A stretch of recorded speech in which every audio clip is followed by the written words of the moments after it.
السلام علیکم۔ آج جمعہ ہے، جنوری کی 13 تاریخ۔ پاکستان میں اس وقت شام کے 7، بھارت میں 7:30، اور یہاں ہمارے اسٹوڈیوز کی گھڑیوں میں صبح کے 9 بج رہے ہیں۔ وائس آف امریکہ واشنگٹن کی اردو سروس سے میں ہوں خالد حمید، خبروں کے ایک بلٹن کے ساتھ۔ پاکستان کے صوبہ پنجاب اور امریکی ریاست کیلیفورنیا کو سسٹر پروونس بنانے کے معاہدے پر اس ہفتے ریاستی دارالحکومت سیکرامنٹو کیلیفورنیا میں باقاعدہ دستخط کیے گئے۔ یہ معاہدہ موجود معاشی استعداد کو بروئے کار لانے اور عوامی رابطوں کو فروغ دینے کا موقع فراہم کرے گا۔ کیلیفورنیا کی ریاستی اسمبلی کے اسپیکر مسٹر اینتھنی رینڈن نے ریاست کیلیفورنیا کی طرف سے اور حکومت پنجاب کی طرف سے chairman planning and development board Punjab Wasif Khurshid نے معاہدے پر دستخط کیے۔ امریکہ میں پاکستانی سفیر مسعود خان اور سابق وزیر اعظم یوسف رضا گیلانی بھی تقریب میں موجود تھے۔ پاکستانی سفارتخانے کی پریس ریلیز کے مطابق اس موقع پر سفیر مسعود خان نے کہا کہ صوبہ پنجاب اور کیلیفورنیا کے مابین تاریخی سسٹر پروونس معاہدہ نہ صرف فریقین کے درمیان ہر سطح پر روابط کو مضبوط بنانے کے ضمن میں اہم سنگ میل ہے، بلکہ یہ پاکستان امریکہ تعلقات کو مزید مستحکم بنانے کی کوششوں کو تقویت فراہم کرے گا۔ پاکستان کے وزیر خارجہ بلاول بھٹو کا کہنا ہے کہ جنیوا کانفرنس میں مشرق و مغرب سے اسلام آباد پر اعتماد کا اظہار کیا گیا ہے اور موجودہ حکومت نے اس تاثر کو توڑ دیا ہے کہ پاکستان دنیا میں تنہا ہے۔ مبصرین کا کہنا ہے کہ موجودہ اتحادی حکومت کے 8 ماہ کے دوران متحرک سفارتکاری دیکھنے میں آئی ہے، جس کے نتیجے میں وزیر خارجہ بلاول بھٹو یہ دعویٰ کرتے ہیں کہ دنیا پاکستان کی خارجہ پالیسی کامیاب ہوتے دیکھ رہی ہے۔ ایمنسٹی انٹرنیشنل نے آج جمعے کے روز کہا کہ افغانستان کے بارے میں اقوام متحدہ کی سلامتی کونسل UNSC کے بند کمرے کے اجلاس میں اس بات پر توجہ مرکوز کرنی چاہیے کہ طالبان کی طرف سے خواتین اور لڑکیوں پر کام، تعلیم، کھیلوں اور عوامی مقامات تک رسائی پر پابندی کو کیسے واپس لیا جائے۔ ایمنسٹی انٹرنیشنل کی جنوبی ایشیا کے لیے ریجنل ڈائریکٹر یامینی مشرا نے کہا کہ دنیا دیکھ رہی ہے کہ طالبان منظم طریقے سے خواتین کے حقوق کو گزشتہ چند مہینوں کے دوران متعدد امتیازی پابندیوں کے ذریعے ختم کر رہے ہیں۔ نارویجین ریفیوجی کونسل کے ڈائریکٹر جان ایجلینڈ نے قندھار میں صوبائی گورنر اور علماء کونسل کے نام ایک کھلے خط میں طالبان قیادت پر زور دیا ہے کہ وہ خواتین کے کام اور تعلیم پر پابندی ختم کرنے کا حکم نامہ جاری کریں۔ جان ایجلینڈ نے اپنے ٹویٹر پیج پر ایک خط میں پوسٹ کیا جس میں کہا گیا ہے کہ ہمارا خط علماء شورا، اسلامی کونسل اور قندھار کے گورنر کو دیا گیا ہے، جس میں کہا گیا ہے کہ NGOs خواتین کی تعلیم میں ہر سطح پر خواتین کے لیے کام کرنے کی اجازت والے نئے حکم نامے جاری کیے جائیں۔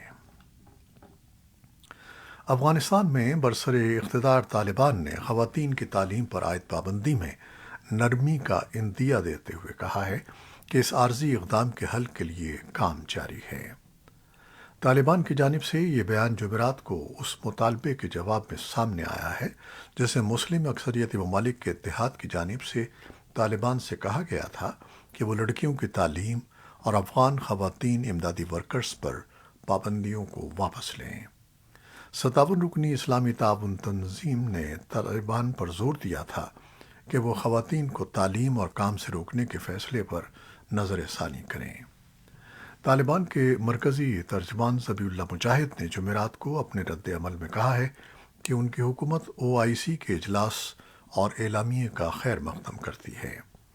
تاہم میڈیا کو جاری کردہ بیان میں ذبیح اللہ مجاہد نے عالمی برادری پر زور دیا کہ وہ افغانستان کے اندرونی معاملات میں مداخلت نہ کرے۔ سلامتی کونسل کے ارکان نے 11 جنوری کو افغانستان کی وزارت خارجہ کے قریب ہونے والے گھناؤنے دہشت گردانہ حملے کی شدید الفاظ میں مذمت کی ہے، جس کی ذمہ داری داعش نے قبول کی تھی اور اس کے نتیجے میں کم از کم 5 افراد ہلاک اور درجنوں زخمی ہو گئے تھے۔ بیان میں کہا گیا ہے کہ سلامتی کونسل کے ارکان نے متاثرین کے اہل خانہ سے گہری ہمدردی اور تعزیت کا اظہار کیا اور زخمیوں کی جلد اور مکمل صحت یابی کی دعا کی۔ انسانی حقوق کے بین الاقوامی ادارے ہیومن رائٹس واچ نے جمعرات کو جاری کردہ اپنی سالانہ رپورٹ میں کہا ہے کہ بھارتی حکومت نے سال 2022 میں بھی اقلیتوں بالخصوص مسلمانوں کے ساتھ منظم امتیازی سلوک اور انہیں بدنام کرنے کا سلسلہ جاری رکھا اور حکمراں جماعت بھارتیہ جنتا پارٹی کے حامیوں کی جانب سے مذہبی طبقات کے خلاف پرتشدد حملے کیے گئے۔ رپورٹ کے مطابق حکومت کا ہندو اکثریت پرستی کا نظریہ عدلیہ اور قومی اقلیتی کمیشن سمیت دیگر آئینی اداروں کی کارروائیوں میں بھی ظاہر ہوتا ہے۔ حکومت ایسے الزامات کی تردید کرتی آ رہی ہے۔ اس کا کہنا ہے کہ بھارت میں مضبوط جمہوری نظام، غیر جانبدار عدلیہ اور قانون نافذ کرنے والے ادارے ہیں جن کی کارروائیاں غیر جانبداری پر مبنی ہوتی ہیں۔ بھارت کے وزیر داخلہ امت شاہ نے جمعے کو نئی دہلی کے زیر انتظام کشمیر کے ایک روزہ دورے کے دوران علاقے کی حفاظتی صورتحال کا جائزہ لیا۔ انہوں نے سرمائی دارالحکومت جموں میں بھارتی فوج، خفیہ اداروں اور سول انتظامیہ کے اعلیٰ افسران کے ساتھ ایک میٹنگ کی۔ یہ میٹنگ بھارت کے زیر انتظام کشمیر کے سرحدی ضلع راجوری میں اس ماہ کے آغاز پر مشتبہ عسکریت پسندوں کی طرف سے کیے گئے حملوں کے پس منظر میں ہوئی ہے۔ عالمی ادارہ صحت نے بھارت کے تیار کردہ کھانسی کے 2 شربتوں کے استعمال کے خلاف ایک انتباہ جاری کیا ہے۔ یہ دوا ازبکستان میں کم از کم 20 بچوں کی موت کا سبب بنی ہے۔ WHO نے کہا کہ ہندوستان کی میریون بائیوٹیک کی تیار کردہ مصنوعات غیر معیاری تھیں اور یہ فرم ان کے محفوظ اور معیاری ہونے کی ضمانت فراہم کرنے میں ناکام رہی ہے۔ ازبکستان کے حکام کی جانب سے یہ الرٹ گزشتہ ماہ ڈاک ون میکس کے برانڈ نام سے کمپنی کی طرف سے تیار کردہ شربت پینے سے کم از کم 20 بچوں کی موت کے بعد بدھ کو سامنے آیا ہے۔ امریکہ کے جنوبی علاقوں میں آنے والے ایک بڑے طوفان کے نتیجے میں وسطی الاباما میں کم از کم 6 افراد ہلاک ہو گئے ہیں، جہاں طوفان سلیما نے گھروں کی چھتیں اور درخت اکھاڑ دیے، جبکہ ایک اور شخص جارجیا میں ہلاک ہوا جہاں شدید ہواؤں کے باعث ہزاروں افراد کے لیے بجلی کی فراہمی منقطع ہو گئی۔ کاؤنٹی کی ایمرجنسی انتظامیہ کے ڈائریکٹر ایرنی باکٹ نے کہا کہ آٹاگا کاؤنٹی الاباما میں سلیما سے 66 کلومیٹر شمال مشرق میں کم از کم 6 ہلاکتوں کی تصدیق کی گئی ہے اور ایک اندازے کے مطابق 40 مکانات طوفان سے تباہ ہو گئے ہیں۔ باگیٹ نے ایسوسی ایٹڈ پریس کو بتایا کہ کئی موبائل ہومز ہوا میں اڑ گئے اور کم از کم 12 افراد شدید زخمی ہوئے، جنہیں ہنگامی خدمات پر مامور عملے نے ہسپتال پہنچایا۔ جاپانی وزیر اعظم فومیو کشیدا اپنے ملک کو روس جیسے مقامات سے فوسل ایندھن کی خرید سے نجات دلانے میں مدد کے لیے کینیڈا کی طرف دیکھ رہے ہیں۔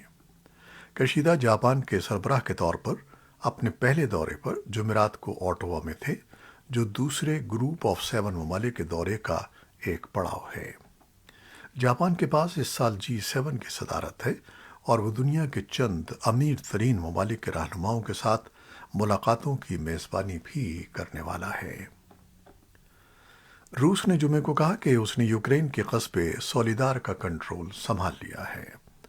روسی وزارت دفاع نے کہا کہ سولیدار کو جمعرات کو دیر گئے حاصل کر لیا گیا۔ یوکرین نے روس کے تازہ ترین دعوے پر کوئی تبصرہ نہیں کیا ہے۔ سولیدار کی لڑائی مہینوں سے جاری ہے اور دونوں فریقوں نے مختلف اوقات میں کنٹرول کے دعوے کیے ہیں۔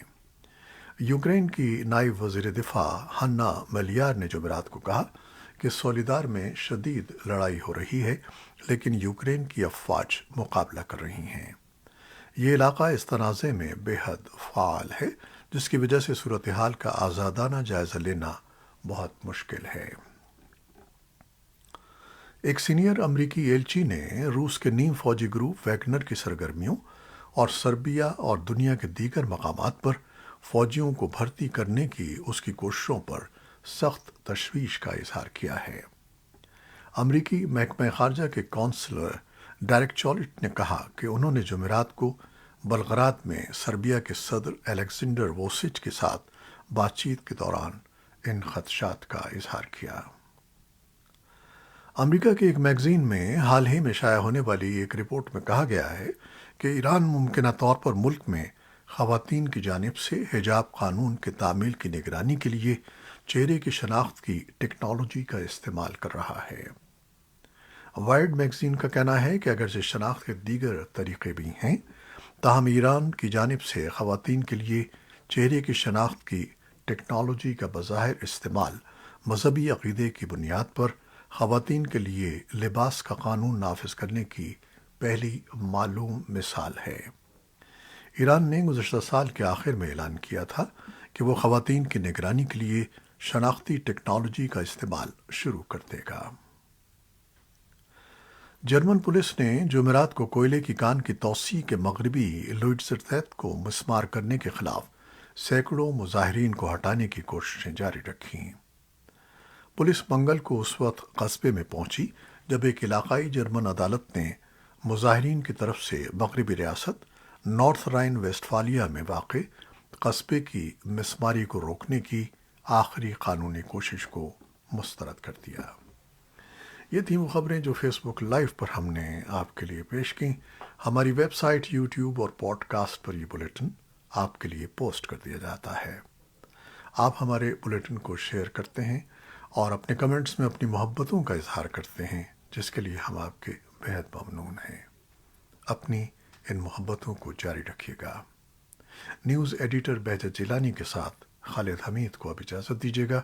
اللہ حافظ۔